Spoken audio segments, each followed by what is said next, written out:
Hay que imaginarse un lugar y un tiempo muy concretos, ¿eh? Finales del siglo VI antes de Cristo. Mm, Estamos en la costa de la actual Turquía, esa franja de ciudades griegas, brillantes, bulliciosas, lo que llamamos Jonia. Y en el corazón de Jonia, Éfeso. pero que nadie piense en un lugar tranquilo. Para nada. No, es un hervidero. Por sus calles te cruzas con mercaderes de Lidia, con marineros que vienen de Egipto, con funcionarios persas. Es un centro de riqueza, de innovación, pero sobre todo ese esplendor hay una sombra. Una sombra inmensa. La del imperio persa, que se lo ha tragado prácticamente todo a su paso. Exacto. Es un mundo que, por un lado, vibra con una energía increíble y, por otro, vive con una ansiedad constante. Es una encrucijada, no solo de rutas comerciales, sino de culturas, de sistemas políticos, de ideas que están a punto de hacerlo saltar todo por los aires. Ahí está la clave. Es que es un entorno vibrante, sí, pero sobre todo profundamente inestable. Todo parece estar a punto de cambiar o de romperse. Justo. Y, claro, ese es el caldo de cultivo perfecto, casi inevitable, para que nazca una de las ideas más potentes de la filosofía, que el cambio, el conflicto, el flujo, no es un fallo del sistema, sino que es la esencia de la realidad. Ujú.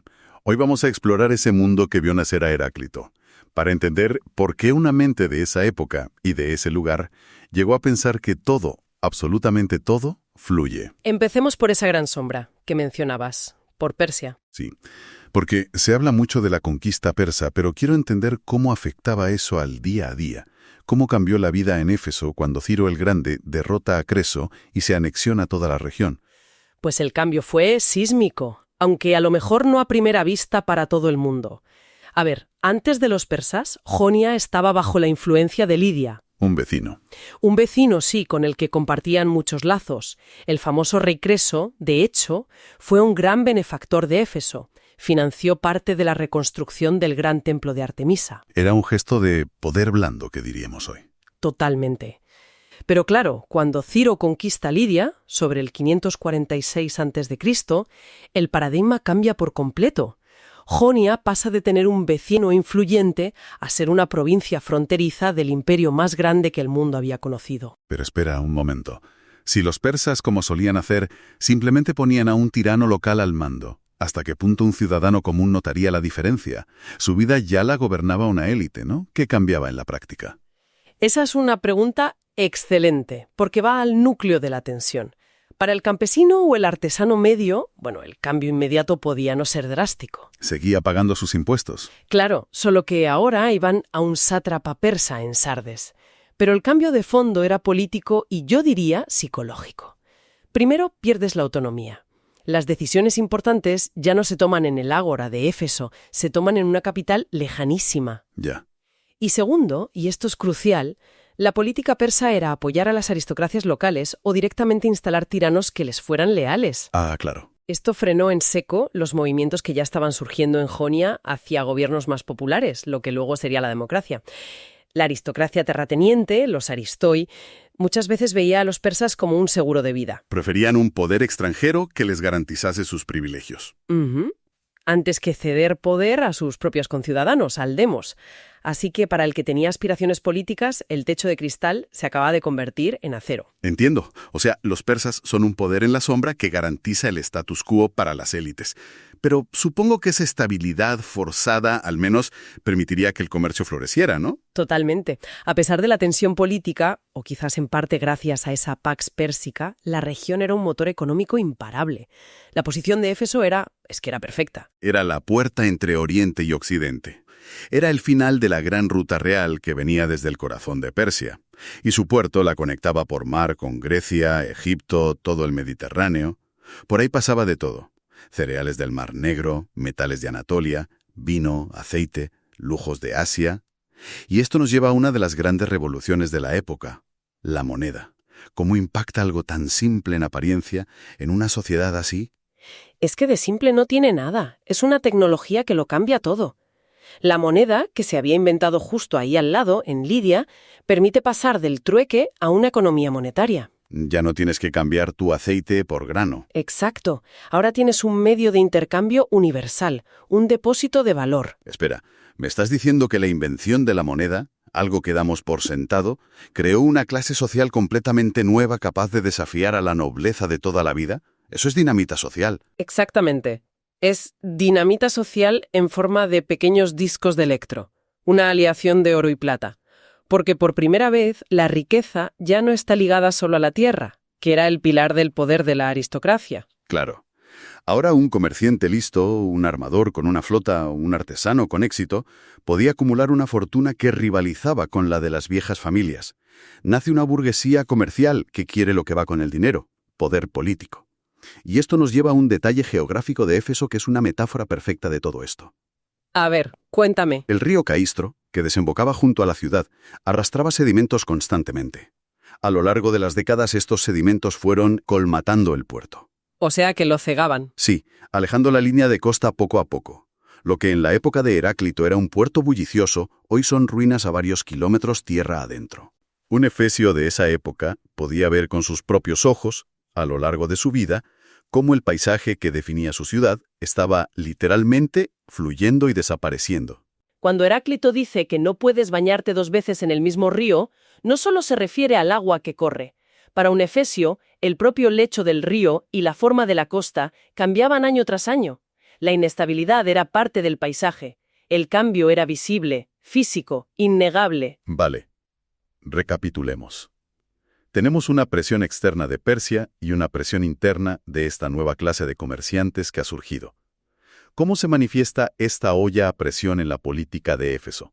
Pues en una lucha de facciones constante y muy agria, lo que los griegos llamaban estasis. Conflicto civil, básicamente. Básicamente, por un lado, los aristoi, esa nobleza de terratenientes, intentando aferrarse a sus privilegios, a veces pactando con los persas, y por otro, el demos, el pueblo, que era un grupo muy variado. Ahí estaba todo el mundo. Claro, ahí tenías a esa nueva clase rica que quería gobernar, pero también a los pequeños artesanos, los campesinos, y en el escalón más bajo, los tetes, los jornaleros sin tierras. La ciudad estaba rota por dentro. Imagina el drama que debió ser todo aquello. Totalmente. Debates en el ágora, familias divididas, amenazas. Lo que nos llega es solo el eco de un conflicto social muy real y muy amargo. Este torbellino político y social es fascinante. Pero en esa misma región, en Jonia, estaba ocurriendo otra revolución, una más silenciosa, la del pensamiento. ¿Qué ideas flotaban en el ambiente justo antes de Heráclito? Justo al lado de Éfeso, en la ciudad de Mileto, se había producido 1 o 2 generaciones antes el que muchos consideran el verdadero nacimiento de la filosofía y la ciencia. Los famosos milesios, Tales, Anaximandro, Anaxímenes. Ellos hicieron algo radicalmente nuevo. Empezaron a buscar explicaciones naturales, racionales, para el origen del cosmos. Dejaron de lado los mitos, los dioses caprichosos y buscaron un arge, un principio o sustancia fundamental que lo explicara todo. Vale, tenemos conflicto político, ebullición comercial, revolución filosófica. Nos falta una pieza del puzzle. La religión. ¿Cómo era el ambiente religioso de Éfeso? Pues Éfeso era un crisol, y su religión es el mejor reflejo de ello. El centro neurálgico de la ciudad, su orgullo, era el templo de Artemisa, el Artemision, una de las 7 maravillas del mundo antiguo. Un edificio colosal. El más grande del mundo griego en su tiempo. Y además funcionaba como un gran banco internacional y un lugar de asilo. Pero Artemisa es una diosa griega por excelencia, la cazadora virgen hermana de Apolo. Sí. Pero la Artemisa de Éfeso tenía muy poco que ver con esa imagen. La conocemos por las estatuas que se han conservado, no es la atleta delgada y ágil. Es una figura hierática de aspecto muy oriental, con el torso cubierto por múltiples protuberancias que se han interpretado como pechos, huevos o incluso los testículos de los toros que les sacrificaban. O sea que no era la Artemisa que tenemos en la cabeza. Para nada. Sea cual sea la interpretación, el mensaje es claro. Es un símbolo abrumador de fertilidad. Era un caso de libro de sincretismo religioso. Los colonos griegos que llegaron a Jonia siglos antes se encontraron con un culto local muy antiguo a una diosa madre de Anatolia, probablemente una versión de Cíbeles, y en lugar de eliminarlo, lo fusionaron con su propia diosa Artemisa.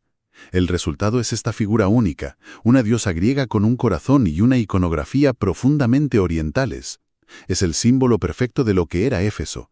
Una cultura de frontera, fluida, que asimilaba influencias de todas partes sin perder su identidad, sino transformándola. Una cultura en constante flujo. Entonces, si unimos todas las piezas, el panorama de este mundo pre-Heráclito es de inestabilidad en todos los frentes. En todos. Un imperio que genera una tensión política constante, una revolución económica que fractura la ciudad por dentro, una revolución intelectual que busca el principio del cambio. Y hasta los dioses son una fusión. Es el escenario perfecto. Casi se podría decir que si Heráclito no hubiera existido, habría que haberlo inventado. Un entorno donde todo fluye, donde la tensión es la norma. Da a luz a un pensador que afirmará que la guerra es el padre de todas las cosas. Y que la única constante es el cambio. Justo. La agitación de Jonia no fue simplemente el telón de fondo para su filosofía, fue la materia prima con la que la construyó. Él no inventó la idea del cambio, es que la respiró en las calles de Éfeso. Bueno, en esta ciudad portuaria, en plena efervescencia comercial, política, y con la sombra del gigantesco imperio persa creciendo en el horizonte, nace un niño. Heráclito. Heráclito, en el seno de una de las familias más influyentes. Y aquí hay una paradoja que creo que va a guiar toda nuestra conversación. Si naces en la cima del poder, lo lógico es que te conviertas en el máximo defensor de ese sistema, ¿no? Claro, es lo esperable. Entonces, ¿qué pudo salir mal, por así decirlo, para que Heráclito se convirtiera en uno de sus mayores críticos? Nuestra misión es esa, explorar las raíces de ese carácter. Has dado en el clavo con esa paradoja. Es la pregunta fundamental. Totalmente. Y para empezar a responderla tenemos que mirar, como dices, más allá de los fragmentos y reconstruir su mundo. Las fuentes los pintan el retrato de una aristocracia jonia muy particular. Un mundo donde el poder político, el prestigio religioso y la herencia familiar eran una misma cosa. ¿Estaban soldados entre sí? Exacto. Y lo fascinante es intentar conectar cómo ese entorno, lleno de rituales, de expectativas, yo diría que asfixiantes, y de un aire de autoridad moral casi divina, Ajá. pudo ser precisamente el origen de esa cabeza que no dejaba pasar una, que lo observaba y lo criticaba todo. Ese linaje es la clave de todo, entonces. Se decía que descendían de reyes sacerdotes. ¿Hay algo de verdad en ello o es solo, no sé, un mito de familia para impresionar? ¿Hay mucho de verdad? O al menos de una verdad política que funcionaba como un pilar de la ciudad. La tradición, que al final era la historia oficial de la época, cuenta que la Éfeso Jonia fue conquistada por griegos, Vale. bajo el liderazgo de un tal Andróclo, que resulta que era hijo de Codro, el último rey legendario de Atenas. ¡Ojo! ¡De Atenas! Eso es un vínculo potentísimo. Es crucial. No es un noble cualquiera, es un vínculo directo con la realeza más antigua y prestigiosa del mundo griego. Ese linaje de Andróclo se instala en Éfeso y, claro, se convierte en la élite gobernante. O sea, que no eran simplemente los más ricos, se veían a sí mismos como los fundadores, Totalmente. los dueños originales de la ciudad, por derecho de conquista y de sangre. Exacto. Y aunque no tengamos un certificado de nacimiento de Heráclito que diga descendiente de Andróclo, Claro, el hecho de que su familia tuviera tanto poder, tanto prestigio, y que, según se cuenta, él mismo tuviera derecho a un cargo sacerdotal hereditario, el de Basileus, pues sugiere con muchísima fuerza su pertenencia a esta casta. entiendo. Y ojo, que esta gente no era solo rica por tener tierras, su poder era simbólico, eran los guardianes de la identidad y los ritos de la ciudad. Vale, tenemos a un niño que nace en una familia que se cree la encarnación de la historia de Éfeso. Pero ese poder, por muy antiguo que sea, no existe en una burbuja. El siglo VI a.C., en Jonia, fue una auténtica coctelera de cambios. Una coctelera a punto de estallar. Para entender la ansiedad que debía flotar en el ambiente de esa casa, hay que pensar en dos amenazas gigantescas, una interna y otra externa. A ver, La interna era el ascenso de los tiranos. Las viejas aristocracias de sangre como la de Heráclito estaban siendo derribadas en muchas ciudades. y no por ejércitos extranjeros, sino por gente de dentro de la propia ciudad. Precisamente. Pensemos en un caso que Heráclito y su padre conocerían perfectamente: Corinto. Ajá. Allí, la antiquísima aristocracia de los Baquiadas, que había controlado el comercio durante generaciones, fue expulsada. Expulsada. Sí, y no por un noble rival, sino por un tal Cípselo, un hombre que no pertenecía a su círculo, pero que supo ganarse el apoyo popular y, sobre todo, de los nuevos ricos. Ah, claro. Comerciantes cuyo poder no venía de la tierra y los ancestros, sino del dinero contante y sonante. Exacto. Para un joven Heráclito, esas no serían noticias lejanas, serían la prueba palpable de que tu apellido y tu historia podían no ser suficientes para salvarte. Entiendo. Es la sensación de que el suelo bajo tus pies, que siempre habías creído de roca maciza, en realidad es arena. Y a esa amenaza interna le sumas la externa. Persia. Y esa era aún más aterradora. Para cuando Heráclito era un niño, el reino vecino de Lidia, El del rey Creso, el riquísimo. ese mismo, pues acababa de ser aniquilado por Ciro el Grande. Lidia había funcionado como un estado tapón entre las ciudades griegas de Jonia y el poder persa. Y de repente, el tapón desaparece. Desaparece. Y el imperio más grande que el mundo había conocido estaba literalmente a las puertas de Éfesa. Ya no era una sombra en el horizonte, era un monstruo que había devorado a tu vecino y te miraba con hambre. Uf. Así que tenemos a una élite que, por un lado, se aferra a su leyenda de fundadores divinos y, por otro, vive aterrorizada. Aterrorizada. Por si un nuevo rico les quita el poder desde dentro o si un imperio extranjero los borra del mapa desde fuera. Viven en una especie de burbuja de oro, pero increíblemente frágil. Esa es la imagen perfecta. Una jaula de oro. Y claro, si el poder exterior es tan frágil, la presión para mantener un control férreo dentro de casa, en la propia familia, debía ser asfixiante. Claro, todo el sistema dependía de una cosa: la continuidad. La continuidad, lo que nos lleva al corazón del asunto, la familia. Si el objetivo es sobrevivir y perpetuar el poder a toda costa, la familia no puede ser un refugio emocional, se convierte en otra cosa, se convierte en una máquina. En una especie de máquina. En una máquina de perpetuar el linaje, el oikos. Y el oikos no es solo la casa física, es todo. La familia, la tierra, el patrimonio, los esclavos, el honor y el poder político asociados a ese nombre. Y la pieza clave de esa máquina, el matrimonio, no tenía nada que ver con el afecto, era una transacción pura y dura entre hombres. Entre hombres. El cabeza de familia de la novia, su Kyrios y el futuro marido. Espera, aclaremos ese término, Kyrios, porque suena importante. Era su tutor legal, ¿no? Su padre, su hermano. Control absoluto. Su pariente masculino más cercano, él negociaba y entregaba a la novia en una ceremonia llamada enyique.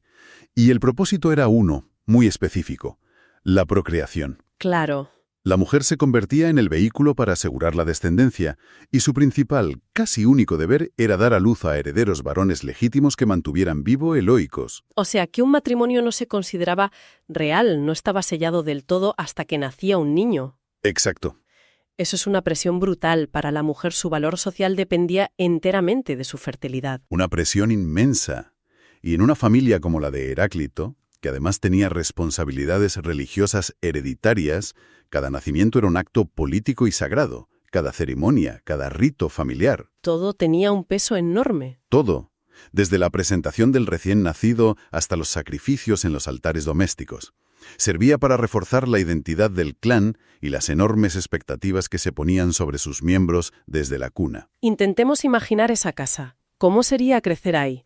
No pienso solo en la riqueza, en los lujos, sino en el ambiente, en los símbolos, que vería, que oiría el joven Heráclito cada día. Pues sería una casa donde las riquezas se manifestaban no solo en la plata o los tejidos caros, sino en el orden y el control. El espacio estaría muy dividido. El ginaconetes y el andron. La zona de las mujeres, separada de donde los hombres recibían visitas y celebraban sus banquetes. Habría un constante ir y venir de esclavos, que eran la base de todo ese ocio aristocrático. Y el tiempo estaría marcado por rituales. Las ofrendas diarias, la gestión de las propiedades, las conversaciones políticas del padre. Y la educación de un niño en ese entorno no sería como la nuestra, claro. No se trataría de encontrar tu pasión, en absoluto. La educación de un joven aristócrata tenía un fin práctico: convertirlo en un líder de la polis. Un líder. Aprendería a leer y escribir, claro, pero sobre todo se le instruiría en la poesía de Homero. Y no como literatura, sino como un manual de valores. El honor, la valentía, la gloria. El deber para con tu linaje. Justo. También música, porque ordenaba el alma, y gimnasia para preparar un cuerpo fuerte para la guerra. Todo orientado a crear un kalos kagatos, un hombre bello y bueno. Preparado para gobernar. Para gobernar oficiar ritos y, si llegaba el caso, morir por su ciudad y su casa. Vale, paremos un segundo para asimilar esto. Estamos dibujando un mundo que es a la vez increíblemente sofisticado y profundamente restrictivo. Crecer ahí es heredar un privilegio inmenso, pero también una carga tremenda. Sin duda. Cada gesto tiene un peso simbólico y se espera que sigas un camino trazado desde antes de nacer. Es un ambiente que fomenta un sentido casi patológico de la diferencia, del orgullo, pero también del deber. La combinación de autoridad política, prestigio religioso y esa expectativa constante de liderazgo. Te marca. Configura una personalidad que se siente, por un lado, superior al resto de los mortales y, por otro, aplastada por el peso de la historia. Es un caldo de cultivo perfecto para un temperamento reservado, muy observador y, en última instancia, profundamente crítico. Y aquí es donde se pone realmente interesante, porque esa brecha entre el legado idealizado que te han inculcado, somos los mejores, los descendientes de reyes, y la realidad que observas, que es un caos, llena de cambios, de nuevos ricos que te desprecian, de tiranos, de un imperio que amenaza con engullirte. Esa brecha es el lugar donde nace el pensamiento radical. Exactamente. Cuando ves que el orden que tu familia se supone que custodia se está desmoronando, la reacción puede ser doble. O te aferras dogmáticamente al pasado, te vuelves un reaccionario, o te ves obligado a hacer algo mucho más difícil, buscar un principio de orden más profundo. Uno que no dependa de linaje, sino que pueda explicar tanto la estabilidad como el cambio. Y te conviertes en un observador implacable, porque el orden social en el que naciste ha demostrado ser una ilusión, o al menos algo increíblemente frágil. Es que es una tensión universal, ¿no? La presión por mantener un legado frente a un mundo que cambia. Totalmente. Se ve hoy en día. Claro. En el caso de Heráclito, parece que esa presión, en lugar de convertirlo en un político más, lo rompió, o mejor dicho, lo liberó para que pudiera mirar el mundo con otros ojos. Quizás su famoso desdén por sus conciudadanos, su misantropía, no era simple arrogancia. Sino decepción. La decepción de un hombre educado para creer en un ideal de orden y excelencia que no veía reflejado en ninguna parte a su alrededor.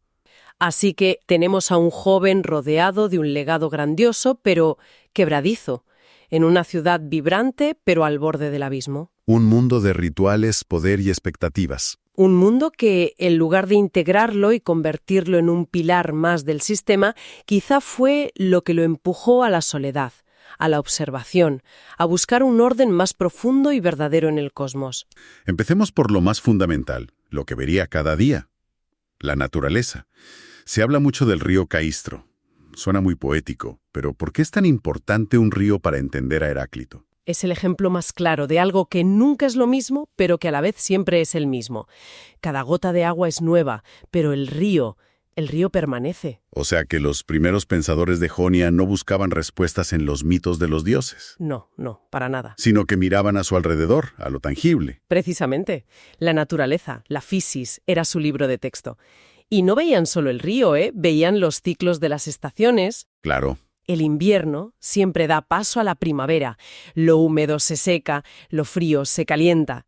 Veían un universo de opuestos en constante lucha y transformación. Pero, y esto es lo fascinante, esa lucha no era un caos. Tenía un ritmo, como una danza, quizá. Como una danza, exactamente. Una danza eterna.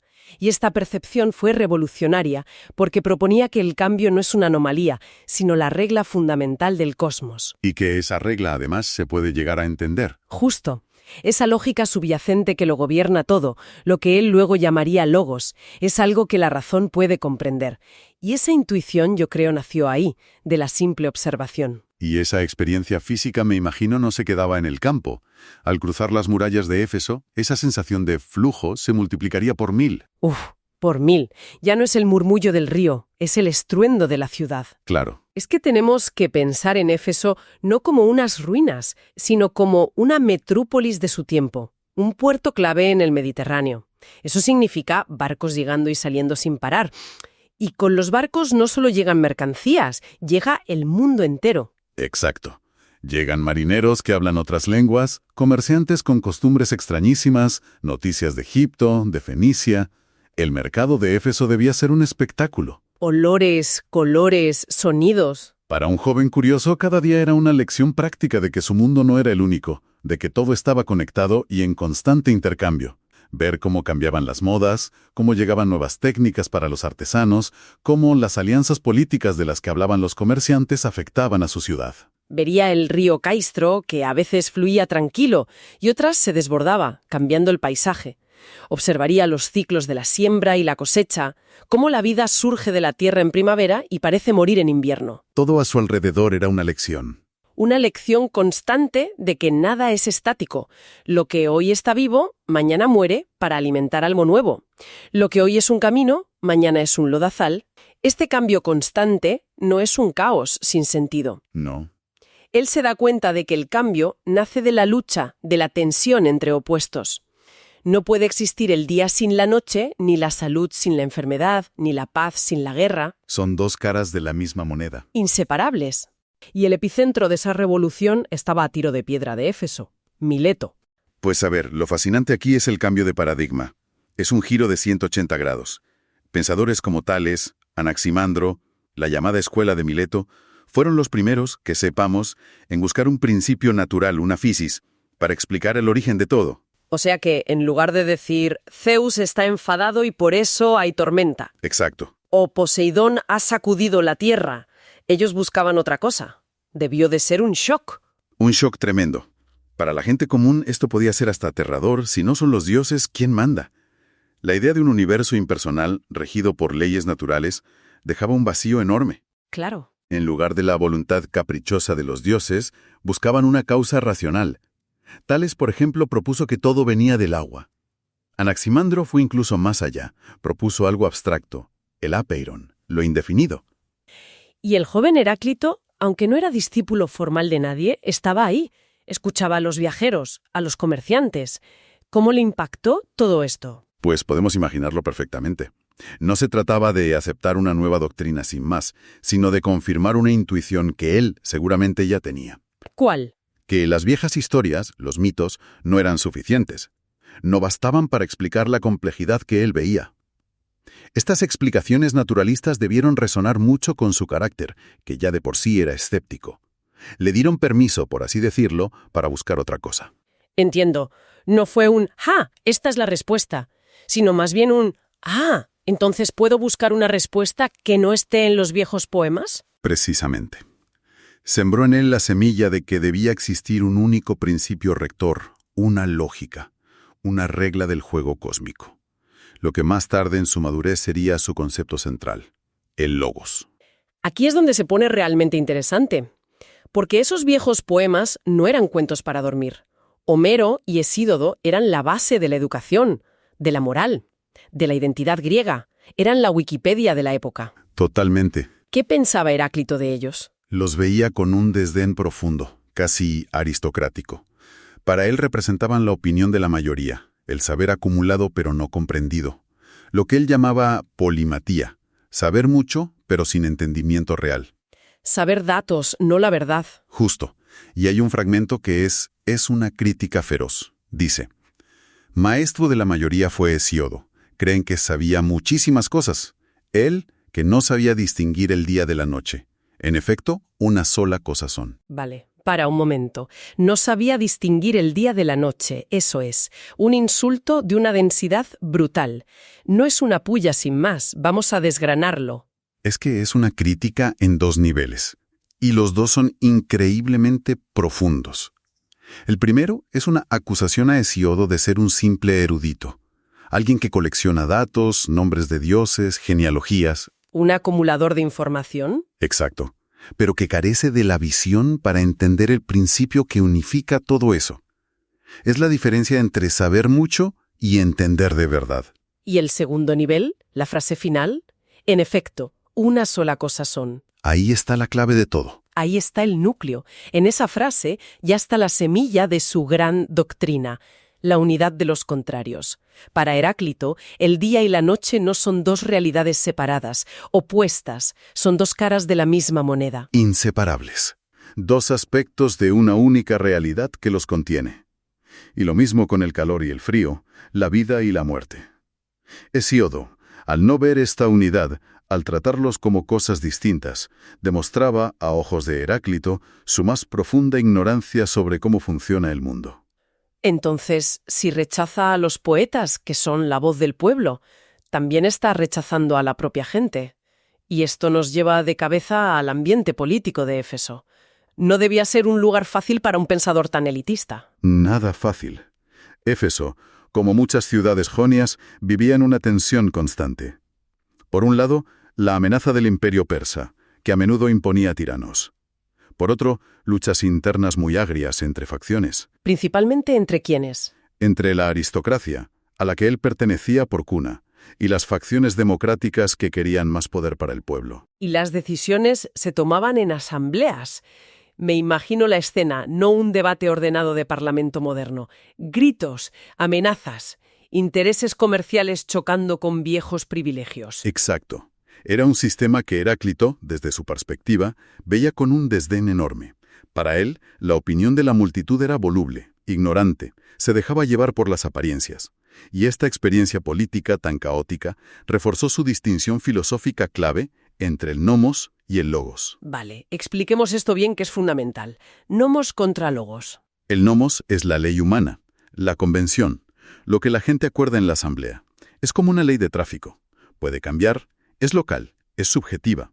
Hoy votamos una cosa, mañana, si cambian los vientos, la contraria. Es inestable. Y el logos, en cambio, es la ley divina, la razón universal que gobierna el cosmos. Es como la ley de la gravedad.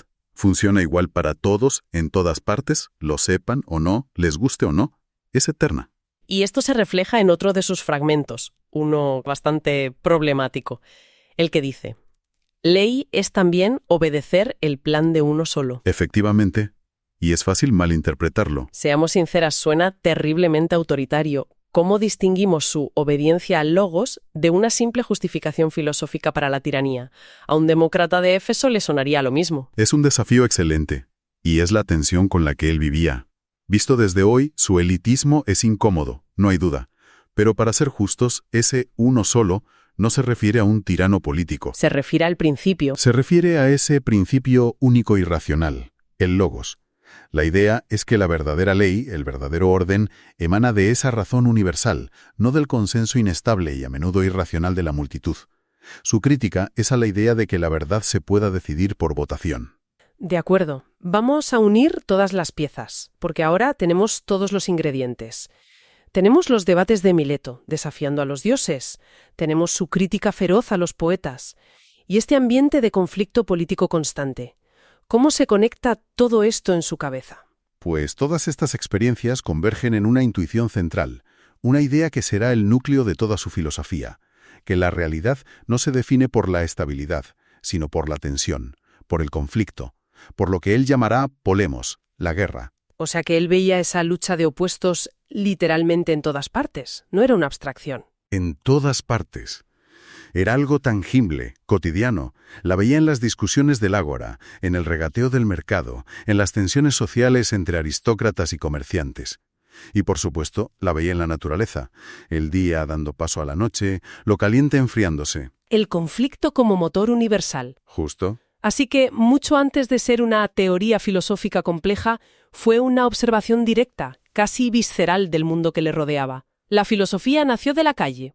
Es la historia de un hombre nacido para gobernar que, en vez de seguir el camino, pues decide dinamitarlo. Y empezar a buscarse uno propio. Y ojo, que esa búsqueda no fue nada silenciosa. Fue casi una declaración de guerra contra las convenciones, y con gestos muy, muy provocadores. Se esperaba de él que entrara en política, que gestionara el patrimonio, que asumiera cargos. Sí, un camino totalmente predefinido, vamos. La aristocracia jónica tenía un sentido del deber muy, muy fuerte. Y Heráclito, fíjate, pertenecía a una de las familias fundadoras. Le correspondía por herencia el título de Basileus, una especie de rey sacerdote. Un poder inmenso. Un honor y un poder inmenso, sí. Y él lo rechaza. Pero no es solo un no gracias, ¿verdad? Los textos sugieren que fue algo más activo. Mucho más. Las fuentes nos cuentan que le cedió sus derechos hereditarios a su hermano. Que ya tuvo que ser un escándalo. En una sociedad donde el linaje y el poder lo eran todo, ceder voluntariamente el cargo más honorable a su hermano menor era un acto incomprensible. No era pereza ni desinterés, era una declaración de principios. Era decir, vuestro juego de poder no me interesa, hay algo más importante. Un gesto potentísimo. Pero he leído que la cosa no se quedó ahí. Sus conciudadanos, a pesar de todo, respetaban su inteligencia y le pidieron que redactara un conjunto de leyes para Éfeso. Y su respuesta fue una negativa rotunda. Se negó diciendo que la ciudad ya estaba irremediablemente hundida en su régimen político perverso. Vaya. No creía en una solución legal para lo que él veía como una profunda corrupción moral. Y aquí viene la anécdota que mejor define su actitud. Tras negarse a legislar, unos ciudadanos lo encontraron en el gran templo de Ártemis, jugando a las tabas, a los dados, con un grupo de niños. Espera. Le piden que salve la ciudad con sus leyes, y él se va a jugar con unos niños. Sinceramente, a mí eso me suena a que había perdido el juicio, o a que era un arrogante de marca mayor. ¿Cómo podemos estar seguros de que era un acto de crítica y no simple excentricidad? Por lo que les respondió cuando le increparon. Sorprendidos y seguramente ofendidos, le preguntaron qué hacía, y él, sin dejar de jugar, se gira y les suelta. Malvados, ¿de qué os asombráis? ¿Acaso no es mejor hacer esto que participar con vosotros en la administración de la ciudad? Ahí está. Ahí está la clave. No es un acto de locura, es una performance calculada. Está usando el juego de niños, algo aparentemente trivial, para ridiculizar la seriedad de la política adulta de Éfeso, que para él era corrupta e inútil. Les estaba diciendo que sus asuntos de Estado eran un juego de niños, pero peor. Les estaba diciendo que eran menos valiosos que un simple juego regido por el azar y reglas claras. Visto así, es una crítica mordaz. No necesita escribir un tratado. Le basta un gesto y una frase para demolerlos. El templo de Artemisa no era un sitio cualquiera. Era una de las 7 maravillas del mundo. Pero también era el banco central del Mediterráneo oriental. Era el epicentro del poder.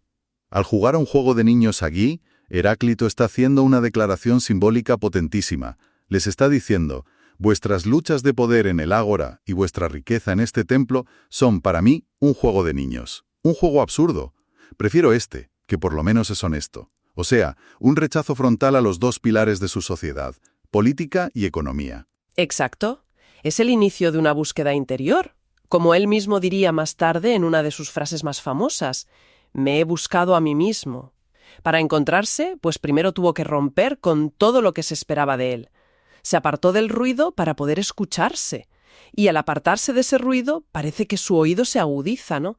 Y capta todas las disonancias de Éfeso. ¿Que no era un remanso de paz? Para nada. Era un hervidero de luchas entre facciones, rencores.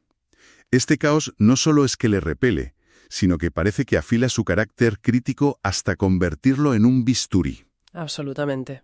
Y hay un episodio que es una ventana directa a su alma en ese momento. El caso de Hermodoro. No sabemos mucho de él, pero sí sabemos que Heráclito lo consideraba el más valioso de todos los efesios. El mejor. El mejor. Y un día, en asamblea, votan por desterrarlo. Y la razón que dan es que es escalofriante. Dicen que nadie entre nosotros destaque sobre los demás. Uf, la envidia convertida en ley. La mediocridad como programa político, vamos.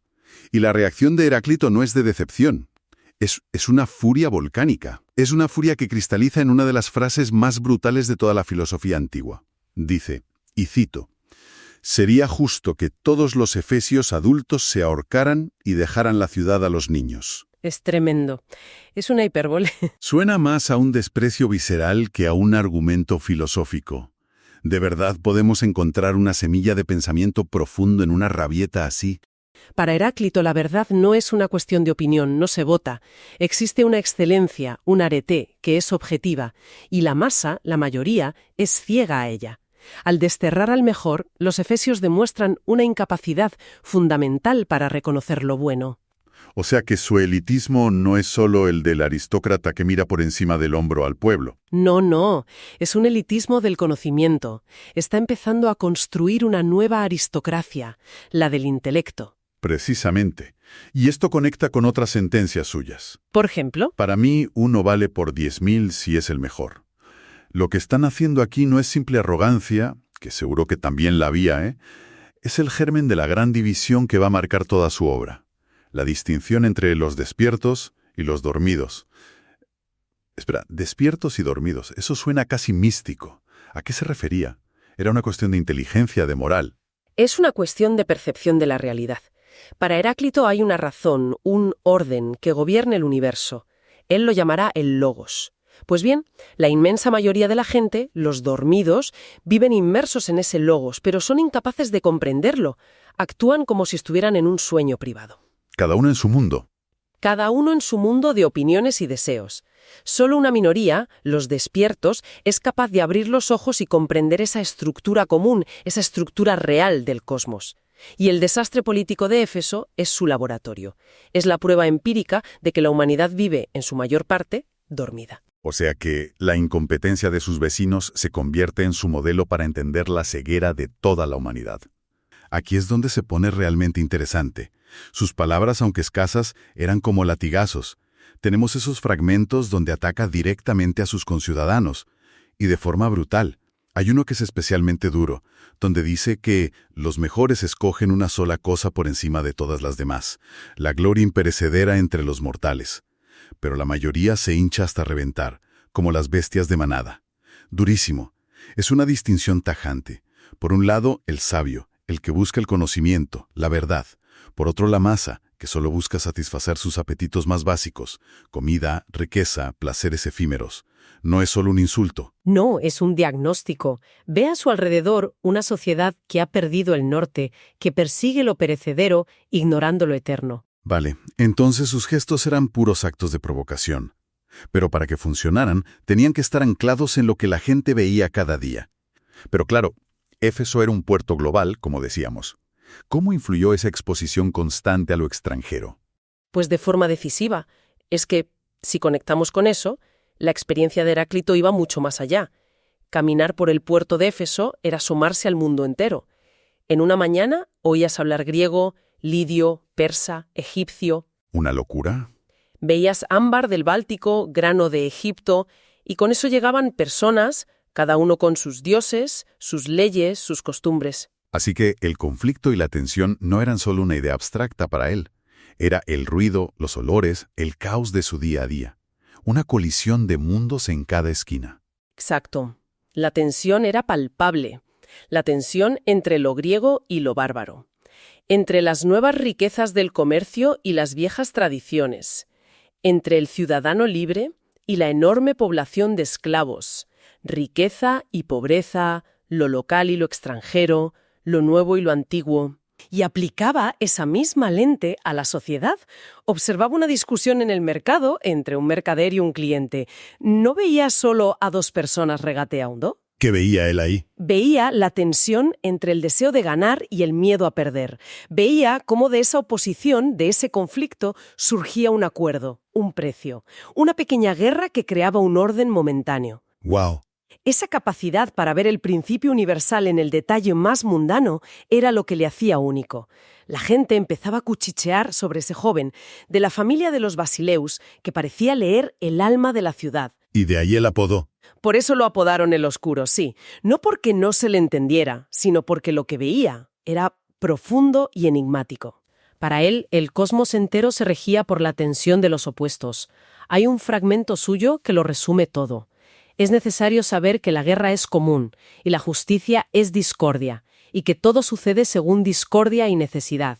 La guerra como conflicto, no como batalla. Eso es. No es solo la batalla militar, es el conflicto fundamental que da forma a la realidad. Lo veía en la naturaleza. El día lucha contra la noche, el calor contra el frío, la vida contra la muerte. Y veía exactamente lo mismo en la ciudad. Dame un ejemplo concreto. ¿Cómo vería él una reunión en el Ágora de Éfeso? Pues mientras un ciudadano normal vería a oradores defendiendo sus intereses, los comerciantes pidiendo menos impuestos, los terratenientes más protección, Heráclito vería algo mucho más profundo. Algo detrás. Vería la manifestación de esa tensa armonía, como la del arco y la lira. Esa imagen es el núcleo de su pensamiento. Explícame esa imagen. A ver, un arco es una herramienta de guerra, de muerte, pero solo funciona por la tensión entre la madera que se curva en una dirección y la cuerda que tira en la opuesta. Claro. De esa lucha surge el poder. Una lira no produce música, no crea armonía, sin la tensión opuesta de sus cuerdas. Para Heráclito, esa tensión, esa guerra de intereses en la asamblea, no era un defecto del sistema. Sino lo que lo hacía funcionar. lo que generaba las leyes y mantenía la ciudad viva. La justicia, para él, no era la ausencia de conflicto, sino el equilibrio nacido de esa discordia. Y lo más increíble es que su gran obra, la que creemos que se titulaba Sobre la naturaleza, se perdió. No la tenemos. Se perdió por completo. Por completo. Lo que nos quedan son fragmentos, frases sueltas que otros autores citaron. Así que estudiar a Heráclito es casi como montar un puzzle. Tenemos las piezas, pero no la caja con la imagen final. Vamos a coger esas piezas, esos fragmentos, y a intentar reconstruir su visión del mundo. Un mundo en cambio constante. Exacto. Lo que a todo el mundo le suena. Pantarrey, todo fluye. Sí, se ha convertido casi en un dicho popular. Totalmente. Pero para Heráclito tenía que ser algo mucho más profundo. No podía ser simplemente, oye, que las cosas se mueven. No, para nada. Era muchísimo más profundo. Para él, el cambio no es algo que le pasa a la realidad. No es un accesorio. No, el cambio es la realidad, es su naturaleza más íntima. Y esto, en su momento, fue una ruptura total. Otros filósofos buscaban el arqué, el principio de todo, en algo fijo, estático. El agua para Tales, el aire para Anaxímenes. Y Heráclito lo encuentra en el fuego. Exacto. Hay un fragmento, el B30, que es toda una declaración de intenciones. Dice: este mundo, el mismo para todos, ninguno de los dioses ni de los hombres lo ha creado, sino que fue siempre, es y será fuego siempre vivo, que se enciende con medida y con medida se apaga. Un momento. ¿Por qué el fuego? A mí me parece una elección curiosa. El agua, el aire, parecen más estables, más fundamentales. El fuego parece pura destrucción. Es que ahí está la genialidad. No eligió una cosa, eligió un proceso. El fuego es la metáfora perfecta de la transformación. Nunca es igual. Nunca. Consume, transforma, convierte la madera en ceniza. Pero fíjate en la parte clave de la cita. Se enciende con medida y con medida se apaga. O sea que no es un caos. Para nada. Sigue un orden, un ritmo. No es destrucción, es transformación regulada. Entiendo. Entonces, cuando Heráclito paseaba por Éfeso y veía, no sé, la forja del herrero, no veía un final, veía parte de un ciclo. La madera se hace carbón, el carbón fuego, el fuego forja el metal. Justo esa es la idea. Una transformación ordenada. Y la aplica a todo, incluso a lo que nos parece más permanente. ¿Como el sol? Como el sol. Hay otro fragmento, el B6, que suena casi infantil. El sol es nuevo todos los días. Sí, suena un poco simple, pero no lo es. Lo que quiere decir es que nuestra sensación de que las cosas perduran es una ilusión. La realidad es una renovación constante. El sol que vemos hoy no es una cosa, es un evento, un proceso de combustión que se renueva a cada instante, como el río en el que te bañas. Nunca es el mismo. Vale, entiendo. La realidad es un fuego ordenado, un cambio constante. Pero ahora llegamos a la parte que, personalmente, me cuesta más digerir. La guerra. La guerra. Hay fragmentos que dicen cosas como «conviene saber que la guerra es común a todas las cosas» y, la que más me choca, «la justicia es discordia». Para nosotros hoy, esto suena fatal, casi como una apología de la violencia. Sí, es una de sus ideas más contraintuitivas. Nos obliga a cambiar el chip por completo. Totalmente. Cuando oímos guerra, pensamos en algo que hay que eliminar para tener paz. Para Heráclito es al revés. La armonía nace del conflicto. Los opuestos no se destruyen, se necesitan. Se definen el uno al otro. Se definen y se sostienen el uno al otro. Crean una unidad a través de su tensión. Él la llama armonía invisible, más fuerte que la visible. Pero en la práctica es difícil de aceptar. Nadie quiere estar enfermo para valorar la salud. Es que él no lo plantea como un ideal moral, como un debería ser. Lo plantea como una descripción de la realidad, de lo que es. El fragmento B23 lo dice muy claro. No conoceríamos el nombre de la justicia si no existiera la injusticia. Y el B111, que la enfermedad hace agradable la salud, el hambre, la saciedad. No puedes tener un polo sin el otro. Son inseparables. Inseparables. El día y la noche, la vida y la muerte, el frío y el calor. No son enemigos mortales, son componentes de una única realidad que es dinámica. Funciona por la tensión. Es esa guerra de fuerzas opuestas lo que lo hace útil. Pues para él el cosmos funciona igual. La paz no es que no haya conflicto, Es el equilibrio perfecto que nace de esa tensión. Entonces, volviendo a su paseo por Éfeso, cuando veía en el mercado al comprador y al vendedor regateando, esa tensión, ese conflicto por el precio, no era un problema. Era el mecanismo que creaba el comercio, la armonía del mercado. Esa tensión es creativa, por eso dice que la guerra es el padre de todas las cosas. No se refiere solo a la guerra entre personas, sino a este principio cósmico. El conflicto es lo que diferencia, lo que crea, lo que pone a cada uno en su lugar. Vale, entiendo la idea. La tensión crea una estructura, como en el arco. Pero si lo llevamos a escala cósmica, una guerra perpetua entre todo, sigue sonando a un caos a punto de estallar. Claro. ¿Qué pone orden en todo esto? ¿Qué evita que el universo se desintegre? Esa es la pregunta del millón. Y la respuesta es su concepto más profundo y complejo, el logos. El logos, una palabra con muchos significados. Muchísimos. Palabra, razón, ley. Para Heráclito es todo eso. Podemos verlo en varios niveles. El primero, el más básico, es que es la ley universal. Como las reglas del juego. Eso es. O como el sistema operativo del universo, si quieres una analogía moderna. Es la estructura, la medida que gobierna todo. Es una ley objetiva, eterna. Vale, el sistema operativo. Me gusta. Pues si el logos es el sistema operativo, el segundo nivel es que también es el discurso verdadero. Es decir, el propio discurso de Heráclito es un intento de explicar ese código fuente del cosmos. Pero aquí viene el problema. Aquí viene el problema. El tercer nivel. Aunque ese logos es común a todos, como dice en el fragmento B2, la mayoría de la gente vive como si tuvieran una sabiduría privada. Lo ignoran. Y eso nos lleva a su famosa distinción entre los que están despiertos y los que están dormidos. Precisamente. La mayoría, según Heráclito, están dormidos. Viven dentro del logos, todo a su alrededor funciona según esa ley, pero no la ven. Se fían de sus pequeñas opiniones, de sus percepciones. De sus mundos privados, como en un sueño. Los despiertos son esa minoría que sí, que ha conseguido entender esa estructura común de la realidad. A ver, tengo que decirlo, esa distinción suena increíblemente elitista. Lo es, sin duda. Su lenguaje es muy aristocrático, muy despectivo, pero se puede interpretar, y creo que es más justo hacerlo, no como una aristocracia de sangre, sino de intelecto. De espíritu, quizá. Eso es. No dice que la mayoría sea incapaz de despertar por naturaleza. Dice que eligen no hacerlo.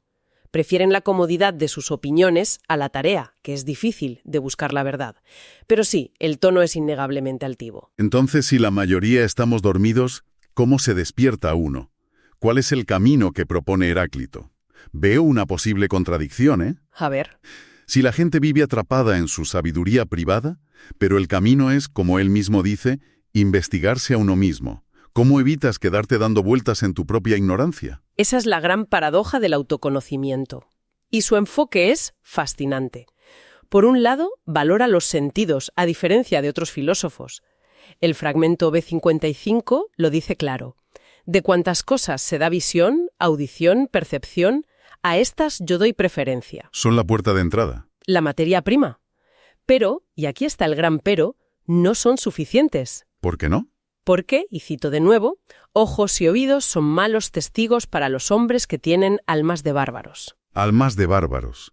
¿Qué quiere decir con eso? No se refiere a ser extranjero. Un alma bárbara es un alma que no sabe interpretar el lenguaje de los sentidos. Es como oír una sinfonía sin saber de música, solo oyes ruido. Necesitas la razón para ver el logos, la unidad, detrás del caos aparente. O sea, que ya estaba advirtiendo contra la sobrecarga de información. Saber muchos datos no te hace sabio. Exacto.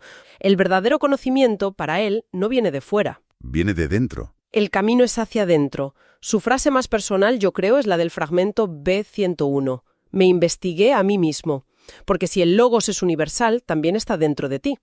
Conocerse a uno mismo es una vía para conocer el cosmos. Aquí es donde entra lo de las almas secas y húmedas, que suena muy peculiar. Sí, es una dimensión que hoy llamaríamos psicofísica. Une lo mental, lo físico y lo ético. El fragmento B11.8 dice: un alma seca es la más sabia y la mejor. ¿Y qué la humedece? Los excesos. El ejemplo más claro que da es la borrachera.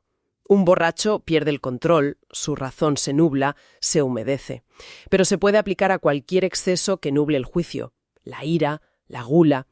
Un alma húmeda es incapaz de razonar con claridad y, por tanto, de entender el logos. O sea que mantener el alma seca, lúcida, es una condición ética para ser sabio. Es una condición indispensable. Bien, pues hagamos un poco de balance. Partimos de un universo que no es, sino que está siendo. Un flujo constante como el fuego. Pero este cambio no es caótico. Es una guerra ordenada entre opuestos cuya tensión crea una armonía dinámica, como un arco o una lira. Y gobernando todo esto, una ley racional, universal y común. El logos. Un logos que la mayoría ignora, viviendo dormidos. Y el único camino para despertar es la autoinvestigación, usar la razón para interpretar los sentidos. Y mantener el alma en un estado de claridad, un estado seco. Es una visión del mundo increíblemente potente. Te obliga a no buscar la estabilidad, sino a entender la dinámica de la inestabilidad. Exacto. Y es radicalmente opuesta a lo que vendría después con Platón y Aristóteles, que buscarían lo permanente, lo inmutable. Heráclito nos pide que encontremos la verdad no a pesar del cambio, sino en el cambio y en el conflicto. Abrazar la tensión. Abrazar la tensión como la estructura misma de la realidad.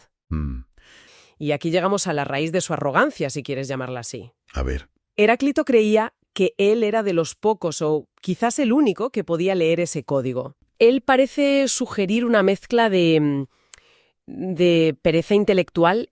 La gente se fía de sus percepciones inmediatas, de las opiniones comunes, sin hacer el esfuerzo de ir más allá. Se quedan en la superficie. Totalmente. El logos está ahí, a la vista de todos, pero requiere una atención activa para ser captado. Y la mayoría prefiere la comodidad de su pequeño mundo de opiniones y sensaciones.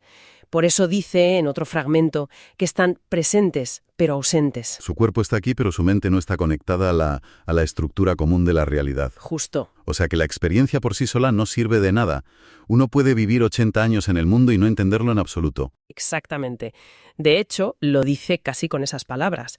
En el fragmento B1 afirma que los humanos se muestran inexpertos ante el logos, tanto antes de oír hablar de él como después. O sea que no es un problema de falta de información. No. Puedes explicarles el principio y aún así no lo captan.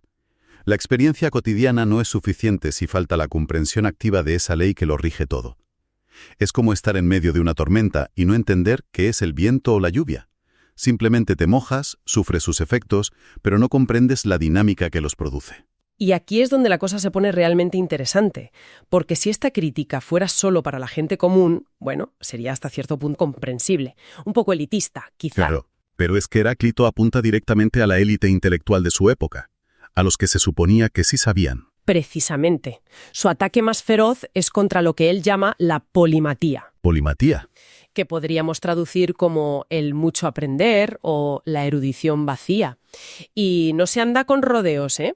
En el fragmento B40 nombra directamente a figuras de un peso cultural enorme. Hesíodo, el gran poeta que catalogó a los dioses, Pitágoras, el genio de las matemáticas, Genófanes. Espera, esto es muy fuerte. Criticar a Pitágoras o a Hesíodo en esa época debía ser como criticar hoy a Einstein, ¿no? Prácticamente. ¿Qué es lo que veía mal en su forma de saber? ¿Qué les faltaba? Les faltaba la visión de conjunto. Para Heráclito, la sabiduría no es una colección de datos, por muy sofisticados que sean. Es, como dice en el fragmento B50, la comprensión del principio unificador. Convenir en que todas las cosas son uno. ¿Y con Pitágoras? Su caso parece más difícil, porque él sí buscaba un orden, una armonía matemática en el cosmos. La crítica a Pitágoras es más sutil, pero igual de demoledora. A ver, los números pueden describir los patrones del universo, sí, pero si te quedas fascinado con la belleza de la matemática y no ves que esa armonía es solo una expresión del logos, de esa tensión y equilibrio de los opuestos, te has quedado en la superficie. Has confundido el mapa con el territorio. Justo, esa es la idea. Por eso, Heráclito llega a calificar el saber de Pitágoras, con todo su misterio y sus seguidores, como un artificio engañoso. Es como saberse de memoria todos los árboles de un bosque, su especie, su altura, sin haber entendido jamás qué es un bosque como ecosistema. El ejemplo que usa contra Homero es brutal en este sentido. Es demoledor y hasta cómico. Pensemos que Homero era considerado el más sabio de todos los griegos, la fuente de toda educación. La referencia absoluta. Totalmente. Cuenta que unos niños pescadores le retan con un acertijo. Los que vimos y cogimos, los dejamos. Los que no vimos ni cogimos, los llevamos. Y el gran Homero, el poeta de la Ilíada y la Odisea, se queda en blanco. No sabe qué responder. No tienen idea. Los niños se referían a los piojos. Los que encontraban se los quitaban, los dejaban atrás, muertos. Los que no encontraban se los llevaban puestos. El mensaje es salvaje. Es que lo es. El sabio más grande de Grecia, lleno de conocimientos sobre héroes y batallas épicas, es incapaz de comprender una realidad simple, directa y un poco sucia que le presentan unos niños. Su erudición no le sirve para descifrar el mundo real. Me parece increíblemente radical. Si está diciendo que los sabios más grandes de Grecia están equivocados, ¿cómo puede alguien tan reservado, que evita la política, los rituales y que además se considera el único despierto en un mundo de durmientes, construir una reputación tan sólida? Sí. Si yo me presentara así hoy en día, la gente pensaría que soy un arrogante insoportable y me ignoraría por completo. ¿Por qué a él lo respetaban? Creo que la respuesta está en la fuente de su autoridad. Su conocimiento no venía de haber estudiado con otros maestros ni de haber acumulado experiencias viajando, como otros sabios de su época. ¿De dónde venía entonces? Su autoridad emanaba de una fuente que nadie podía cuestionar. Él mismo. Es el autor de una de las frases más potentes de la historia de la filosofía. Me busqué a mí mismo. Uf. Su reputación no se basaba en lo que sabía del mundo exterior, sino en la profundidad insondable de su introspección. Eso generaba un aura de misterio y respeto. No podías discutirle sus fuentes, porque su fuente era su propia mente. Se presentaba como la prueba viviente de su propia filosofía. Él era el despierto, y su mera existencia era una crítica a la vida dormida de los demás. Eso es. Según él, la mayoría de la gente vivía en su propio mundo privado, como en un sueño, sin comprender ese logos común que lo gobierna todo. La verdadera naturaleza de las cosas, dice, ama ocultarse, y no se revela a quien se queda en la superficie, en lo evidente. Pero, ¿por qué le importaba tanto todo esto? ¿Por qué esta obsesión con que la gente despierte y entienda el logos? A veces parece la frustración de un intelectual que se siente incomprendido, una cuestión de soberbia de «yo lo veo y vosotros no». Podría parecerlo, sí, pero lo que está en juego es mucho más fundamental. Para Heráclito, el conocimiento no es un simple ejercicio teórico o un pasatiempo para la élite. ¿Qué es entonces? Es la base para una vida correcta. La verdadera sabiduría tiene implicaciones éticas profundísimas. Implica vivir en consonancia con la fisis, con la naturaleza del mundo. O sea, saber para vivir mejor. No es solo un conocimiento abstracto, sino práctico. Obrar con sensatez es la mayor virtud, y la sabiduría consiste en decir la verdad y en actuar de acuerdo con la naturaleza, prestándole atención. Entender el logos no es solo desvelar un secreto cósmico para impresionar a otros, es entender el orden del universo para poder orientar la propia vida dentro de ese orden, es saber cuál es tu lugar y cómo actuar en consecuencia. Esto le da un sentido completamente nuevo a su frustración. No es el enfado de un intelectual que se siente solo en su torre de marfil. No, para nada. Es la inquietud profunda de alguien que ve a la humanidad entera viviendo en discordancia con la propia estructura de la realidad. Es como ver a alguien intentar navegar sin conocer las corrientes ni las estrellas, condenado a dar vueltas en círculo creyendo que avanza. Es una imagen perfecta. Y por eso su mensaje es tan urgente. No es una invitación a la mera contemplación, sino a una transformación radical de la vida. Quien comprende el logos no solo sabe más, vive de otra manera. Vive una vida más plena. Más plena y auténtica, porque está alineada con el todo, no en conflicto constante con él. Acepta que la vida y la muerte, la salud y la enfermedad, la paz y la guerra son dos caras de la misma moneda. Y aprende a navegar esa tensión. En resumen, el viaje que nos propone Heráclito es un auténtico desafío a nuestra forma de entender qué es el conocimiento. Totalmente. Nos exige abandonar la comodidad de ser meros receptores de información, de acumular datos como si fuéramos discos duros, y nos empuja hacia una búsqueda activa, personal, de los principios que conectan todo. Es una crítica feroz a la pasividad intelectual, al conformismo. La gran lección que nos deja es esa distinción crucial entre saber mucho y entender. Que no es lo mismo. Para nada. Para Heráclito, el entendimiento no es algo que se almacena en la memoria, sino una luz que ilumina la mente y, como consecuencia, transforma la vida. Es un conocimiento que se practica, que se vive. Su fama, entonces, no venía de lo que hacía, sino de lo que era. Exacto. Y sus actos de renuncia, como ceder el poder o retirarse al templo, eran tan impactantes, tan contraculturales, que generaban más conversación y especulación que 100 discursos. Construyó su reputación a través del enigma, de la distancia. La gente no lo ignoraba porque, en el fondo, sospechaban que quizá tenía razón. Su crítica les incomodaba, pero también les fascinaba. Esto nos lleva a la última pieza del puzzle, su relación con la comunidad. ¿Cómo se navega esa tensión constante de ser, a la vez, un miembro de la élite y el crítico más feroz de esa misma élite?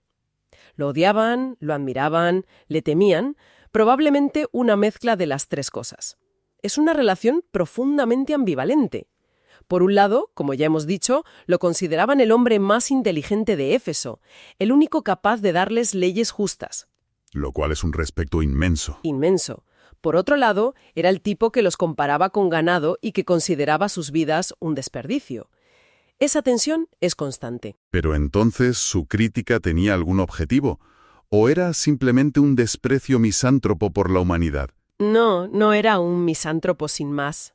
Su crítica tenía un propósito profundamente político, aunque no en el sentido tradicional. No quería gobernar, pero sí quería reformar la ciudad. Ah, vale. Su objetivo no era otro que despertar a sus conciudadanos, sacar a Éfeso de su decadencia moral y alinearla con el orden racional del cosmos, con el logos. Su método era la provocación. El shock, la frase afilada. Era como un médico que aplica un remedio doloroso para curar una enfermedad grave. Estaba en Éfeso, pero mental y espiritualmente no era de Éfeso. Su relación con la comunidad era la del sabio que intenta mostrar una verdad incómoda a quienes prefieren seguir durmiendo. Así que, recapitulando, la reputación de Heráclito se forjó no a pesar de su carácter solitario y crítico, sino precisamente gracias a él. Exacto. En una ciudad entregada al materialismo, su desapego radical y su asombrosa capacidad para ver las tensiones ocultas de la realidad lo convirtieron paradójicamente en su figura central. Renunció al poder político para dedicarse a entender el poder que de verdad rige el universo. La frase más famosa de Heráclito, la que casi todo el mundo ha oído, es «No es posible ingresar 2 veces en el mismo río».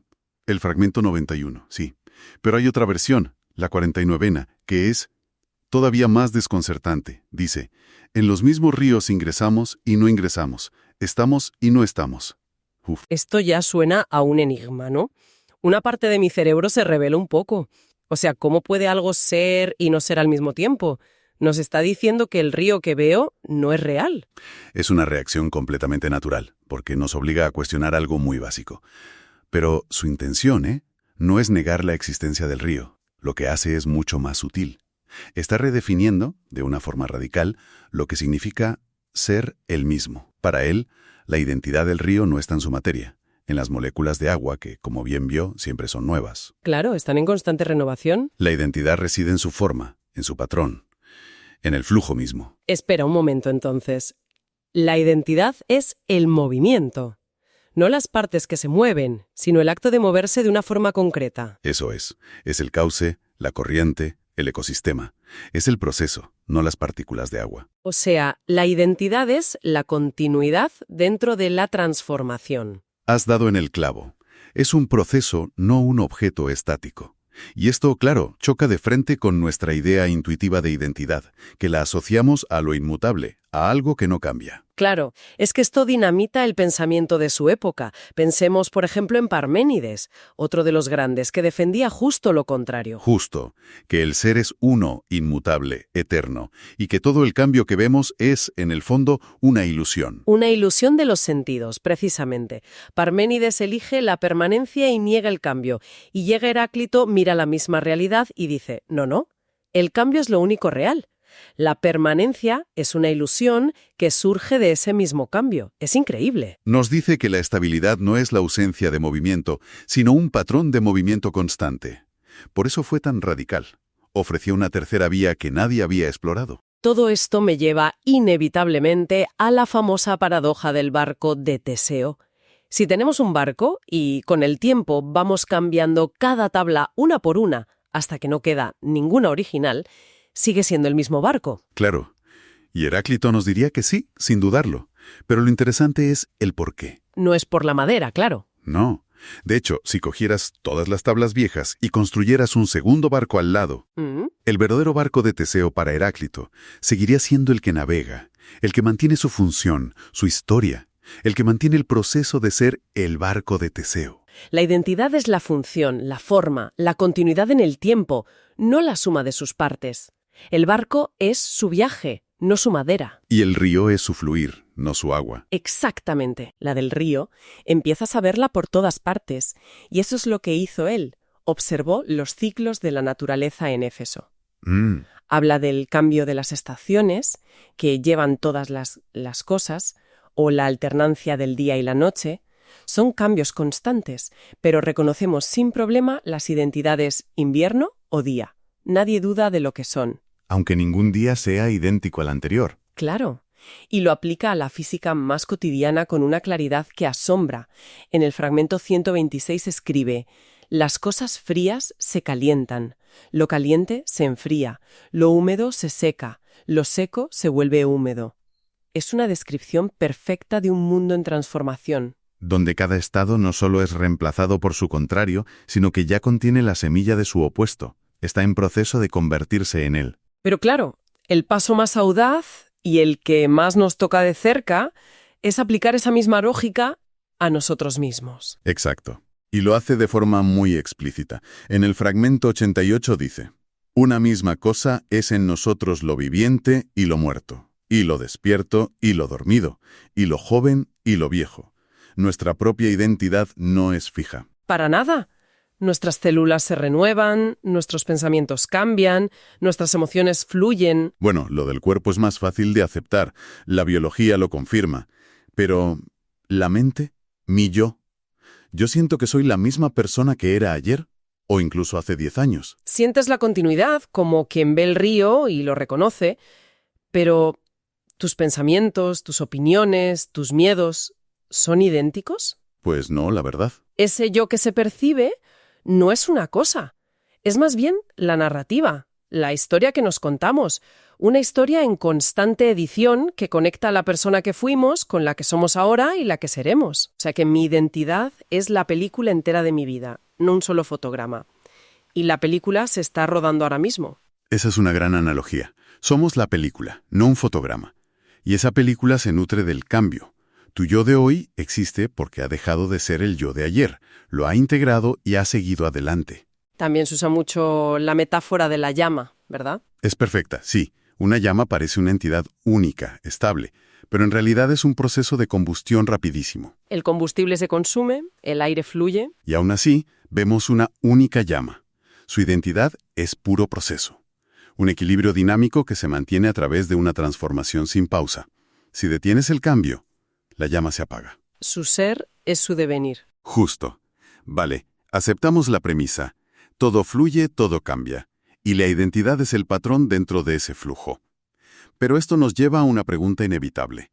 Si el mundo es un torbellino de opuestos, frío en calor, joven en viejo, ¿por qué no es un caos absoluto? Buena pregunta. ¿De dónde sale el orden? ¿Por qué el río mantiene su cauce o las estaciones siguen un ciclo? ¿Qué mantiene todo esto unido? Esa es la pregunta clave. Y la respuesta de Heráclito es una de las ideas más potentes y, de nuevo, contraintuitivas de la filosofía. A ver. Él no ve los opuestos como fuerzas que se anulan o se destruyen. Los ve como elementos en tensión que, precisamente por estar en conflicto, crean una unidad estable. Entonces, la identidad no solo soporta el cambio, Sino que emerge de la tensión entre los opuestos. Aquí entramos en el famoso fragmento 8. Lo que se opone es concorde, y de los discordantes se forma la más bella armonía. Esto va en contra de todo lo que entendemos por armonía, ¿no? Totalmente. Pensamos en la armonía como ausencia de conflicto, como paz. Y él nos dice que la verdadera armonía es el conflicto. Exacto. De hecho, usa la palabra apólemos, que se traduce como guerra o discordia, y dice que es el padre y rey de todas las cosas.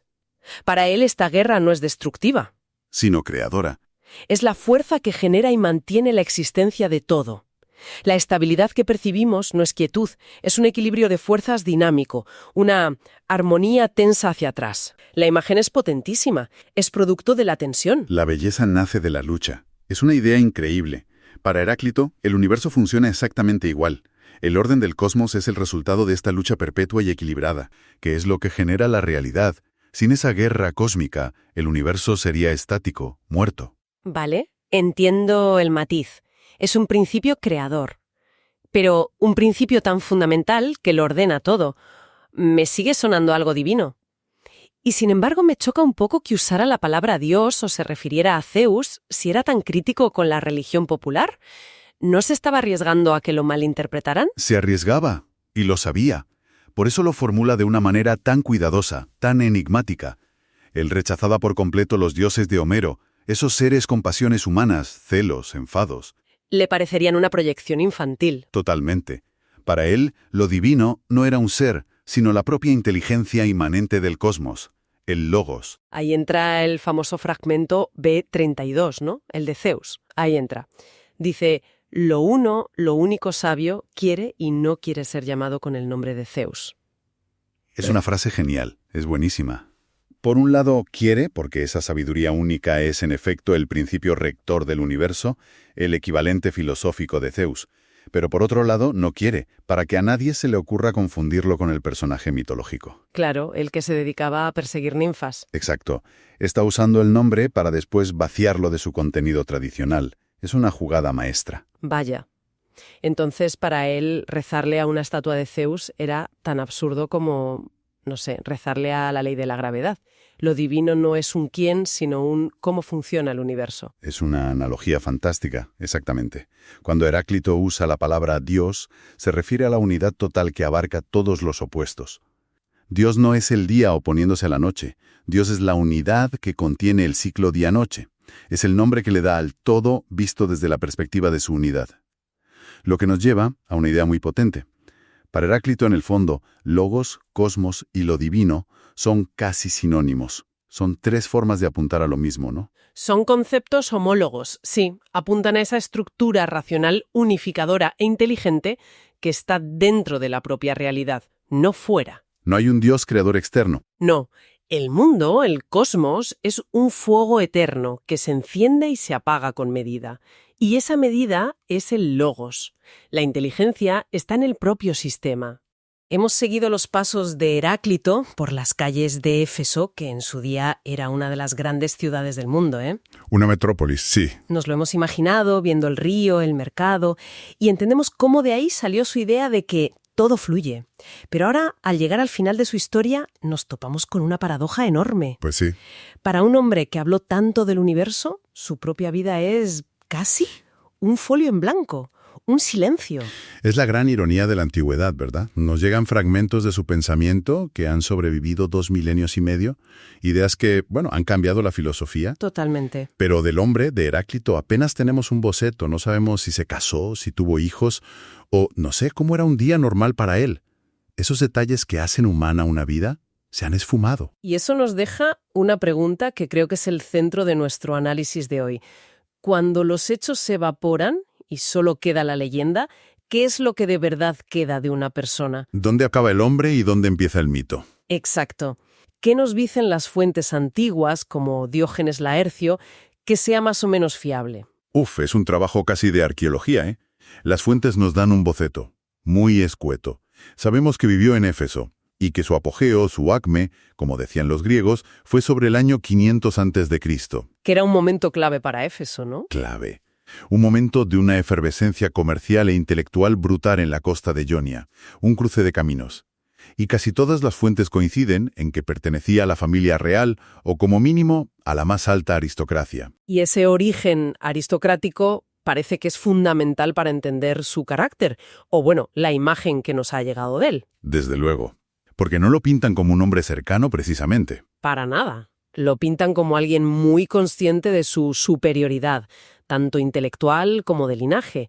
Ese desdén por la opinión de la mayoría, a la que él llamaba los polloi, los muchos, es una constante en los fragmentos. Claro, para él la mayoría vive como dormida, incapaz de entender la realidad, el logos.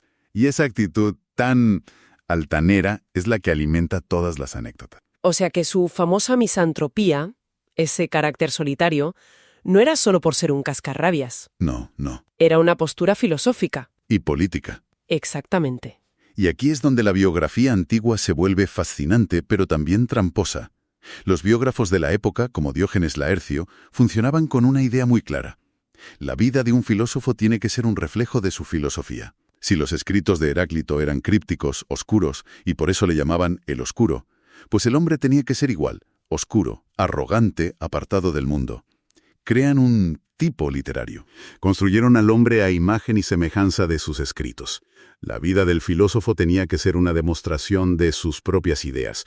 La persona real, el Heráclito que iba a comprar el pan, digamos, se pierde. Desaparece. Se convierte en un ejemplo, un exemplum de su propio pensamiento.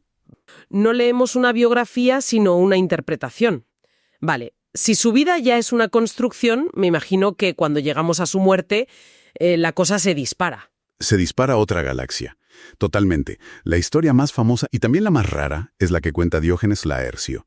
Narra que Heráclito enfermó de hidropesia. Que es una acumulación de líquidos, ¿no? Sí, una acumulación masiva. Y bueno, fiel a su estilo, en lugar de ir a los médicos y ya está, les planteó un acertijo. No me extraña nada. ¿Qué les preguntó? Les dijo, podéis a partir de una inundación crear una sequía. Madre mía.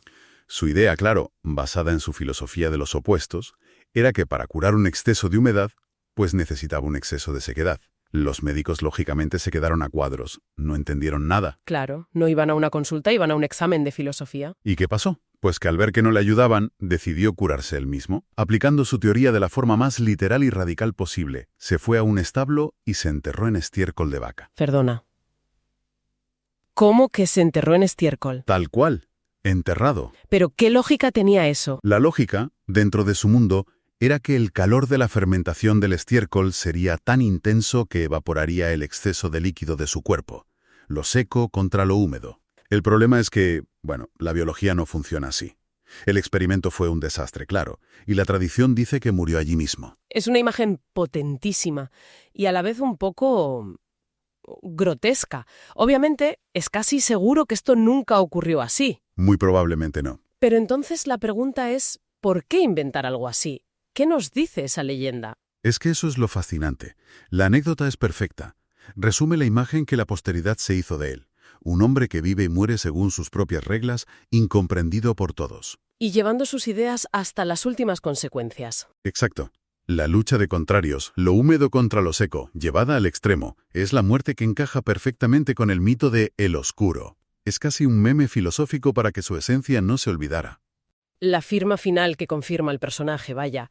Vale, entonces, si la biografía es un eco y la muerte una leyenda, volvemos a la pregunta del principio.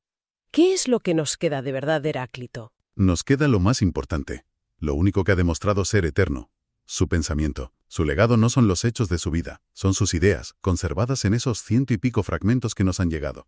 Ideas que fueron una auténtica revolución. Y ese legado es inmenso. Pienso en cómo estas ideas han ido resonando a lo largo de la historia. No se quedaron en Éfeso. En absoluto. Su influencia es subterránea pero constante. Platón, por ejemplo, construyó gran parte de su filosofía como una reacción a Heráclito. El mundo de las ideas de Platón, eterno, inmutable, es un intento de encontrar algo fijo frente a ese flujo constante de Heráclito. Y más tarde los estoicos, ¿no? Ellos también cogen el logos. Lo cogen y lo convierten en el centro de todo su sistema.